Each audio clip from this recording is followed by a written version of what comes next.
ഇവിടെ കേരൻ ഷേറിൻ്റെ 16-ാം വാർഷികത്തിനപ്പുറത്തേക്ക് ഒരു പത്മശ്രീ ആഘോഷിക്കുന്നത് കണ്ട് ഞാൻ സന്തോഷം. പത്മഭൂഷൺ ഞാൻ തന്നെ മറന്നിരിക്കുന്നു. അത് നിങ്ങൾക്കൊക്കെ ആഘോഷിക്കാനുള്ളൊരു വാക്കാണ്. ഞാൻ പത്മശ്രീ പത്മഭൂഷൺ മമ്മൂട്ടി എന്ന് പറയാറുമില്ല, പറയാനും പാടില്ല. അതുകൊണ്ട് എനിക്കത് ബാധിക്കുന്നില്ല. അത് നിങ്ങൾക്ക് മാത്രം കൈകാര്യം ചെയ്യാവുന്ന ഒരു പേരാണ്. എന്നെ മമ്മൂട്ടി എന്ന് മാത്രം വിളിച്ചാലും മതി. പക്ഷേ ഞാൻ മമ്മൂട്ടി മാത്രമാണ്. നിങ്ങൾക്കൊക്കെ പത്മഭൂഷൺ ആവട്ടെ. നമ്മുടെ ഒരു ലെറ്റർ പേഡിൽ പോലും എനിക്ക് വെക്കാൻ പറ്റില്ല. നമ്മൾ സ്വയം എന്താ പറയുക ആഘോഷിക്കേണ്ട ഒരു കാര്യമല്ല. മറ്റുള്ളവർക്ക് വേണ്ടിയുള്ള ഒരു എന്താ പറയുക ഒരു സ്ഥാനമാണ്. അതൊക്കെ അവിടെ നിൽക്കട്ടെ. ഇന്നത്തെ ഈ സായനത്തിൽ നമുക്ക് മറ്റൊരു സന്തോഷം കൂടെയുണ്ട്. ഈ കാതോട് കാതോരം എന്ന ശ്രവണ സഹായ ഓപ്പറേഷന് വേണ്ടിയുള്ള പ്രോജക്റ്റ്. അതിന് വളരെ സന്തോഷം തോന്നിയ ഒന്ന്, അത് തുടക്കം തന്നെ നല്ല സംഗീതത്തിൻ്റെ അകമ്പടിയോടുകൂടിയാണ്. നമ്മൾ കാത് കേൾക്കാൻ വയ്യാത്ത ആളുകൾക്ക് നമ്മൾ കേൾക്കുന്ന പല സംഗീതം ഉൾപ്പെടെ പ്രകൃതിയിലെ ശബ്ദങ്ങൾ, നമ്മുടെ സംസാരം, ഭാഷകൾ ഒന്ന് കേൾക്കാനോ ആസ്വദിക്കാനോ സാധിക്കാത്ത ഒത്തിരി ആളുകളുണ്ട്. എനിക്ക് തന്നെ പരിചയമുള്ള ഒത്തിരി പേരുണ്ട്. ഞാൻ ഷൂട്ടിങ്ങിനിടയ്ക്ക് ഒരാൾക്കൊരു ശ്രവണയന്ത്രം വാങ്ങിച്ചു കൊടുത്തിരുന്നു കാതിൽ വയ്ക്കാൻ. അയാളത് കുറച്ചു നേരം വെച്ചിട്ട് എടുത്തെറിഞ്ഞു കളഞ്ഞു. കാരണം ശബ്ദം എന്ന് പറയുന്നത് അയാൾക്ക് ഒരിക്കലും അനുഭവം ഉണ്ടായിട്ടില്ല. അയാൾ അനുഭവിച്ചിട്ടില്ല. അതെന്തൊരു ഭീകരാവസ്ഥയിലേക്ക് അയാൾ പോവുകയും അയാൾ പിന്നീട് ഒരിക്കലും ആ ശ്രവണ സഹായം ഉപയോഗിച്ചിട്ടില്ല, ഇപ്പോഴും ഉപയോഗിക്കുന്നില്ല. അപ്പോൾ അതിനെ സംബന്ധിച്ചുള്ള വിവരം എന്താ പറയുക, ഇതിനെക്കുറിച്ച് ബോധവൽക്കരിക്കുക എന്ന് തന്നെ ഒരു വലിയ കാര്യമാണ്. കാരണം ഇതൊരു പുതിയ അനുഭവമാണ്. നമുക്ക് പഞ്ചേന്ദ്രിയങ്ങൾ കൊണ്ടുള്ള പല കാര്യങ്ങളും നമ്മളറിയാതെ ഭാഗ്യവാന്മാരായ നമുക്കൊക്കെ ഉണ്ട്.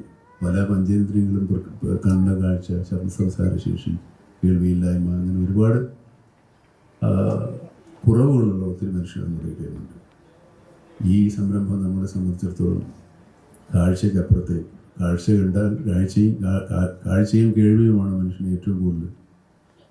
ശ്വാസം വലിക്കുകയും ശ്വാസം വലിക്കുമ്പോൾ നമ്മൾ ശ്വാസം വലിച്ച് മണമില്ലെങ്കിലും ശ്വാസം വലിക്കുക. ചിലർക്ക് അതുമില്ല. കുറേ കാലത്ത് എനിക്കില്ലായിരുന്നു ഇതൊന്നും. ഇപ്പോൾ കുറച്ച് കിട്ടി തുടങ്ങിയിട്ടുണ്ട്. അപ്പോൾ ഇതൊക്കെ നമുക്ക് ഇല്ലാത്തപ്പോഴേ അതിൻ്റെ വില അറിയുള്ളൂ.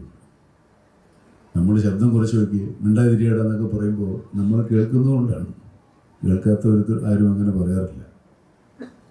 നമുക്ക് പാട്ടിഷ്ടമാണ്, ചില പാട്ടിഷ്ടമില്ല, ചില ശബ്ദം ഇഷ്ടമില്ല, ഒക്കെ നമുക്ക് കേൾക്കുന്നതുകൊണ്ടാണ് നമ്മുടെ ഇഷ്ടങ്ങളൊക്കെ നടക്കുന്നത്. കേൾക്കാത്തവർക്ക് എന്തെങ്കിലും കേട്ടാൽ മതി എന്ന് ആഗ്രഹിക്കുന്ന ഒരവസ്ഥയുണ്ട്. കേൾവി കുറഞ്ഞു വരും ചിലപ്പോൾ പ്രായം കൂടുതലാണെങ്കിൽ.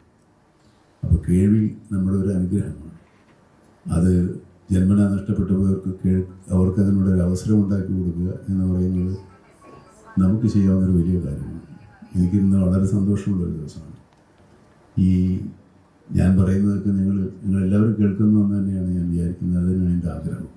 കേൾക്കാത്ത ഒത്തിരി പേർക്ക് വേണ്ടിയുള്ള എൻ്റെ ശബ്ദം മാക്സിമം പേർക്ക് എത്തിച്ചു കൊടുക്കാൻ സാധിക്കുന്നതിൽ വളരെ സന്തോഷമുണ്ട്. അത് ഈ സായാഹ്നത്തിൽ ഇങ്ങനെ നിങ്ങൾക്കെല്ലാവർക്കും സന്തോഷമുള്ള, നമുക്കെല്ലാം സന്തോഷമുള്ളൊരു സമയത്ത് ഇതിനെ ഉദ്ഘാടനം ചെയ്യാൻ സാധിച്ചവർക്ക് സന്തോഷമുണ്ട്. ഇതിനെ ഞാൻ പറഞ്ഞില്ലേ, ഞാനൊരാളായിട്ട് നിൽക്കുന്നത് മാത്രമല്ല, എൻ്റെ മുന്നിലുള്ള ഒരു വലിയ കൂട്ടമുണ്ട്, വലിയ ജനക്കൂട്ടമുണ്ട്, വലിയ സമൂഹമുണ്ട്.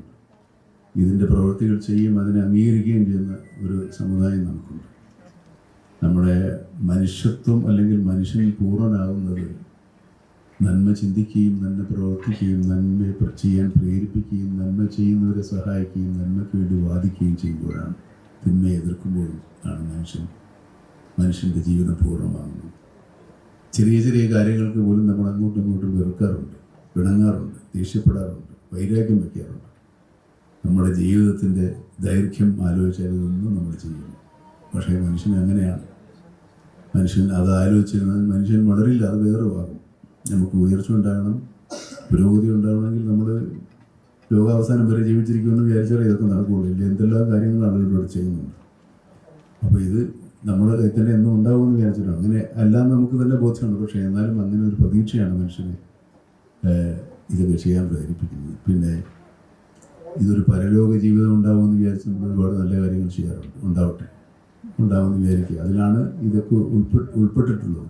ഈശ്വര വിശ്വാസം പോലും പരലോക ജീവിതം ഉണ്ടെന്ന് വിചാരിക്കുമ്പോൾ മാത്രമാണ് ഈശ്വര വിശ്വാസം ഉണ്ടാകുന്നത്. ഈശ്വരനെ നമ്മൾ കണ്ടിട്ടില്ല, കേട്ടിട്ടില്ല. പക്ഷേ ഈശ്വരൻ ഉണ്ടെന്നുള്ളൊരു വിശ്വാസം നമുക്ക് പരലോകത്തെ കാണാൻ പറ്റുമെന്ന് വിചാരിച്ചിട്ടാണ് നമ്മളൊക്കെ ഇരിക്കുന്നത്, വിശ്വാസികളായിട്ടുള്ള എല്ലാവരും.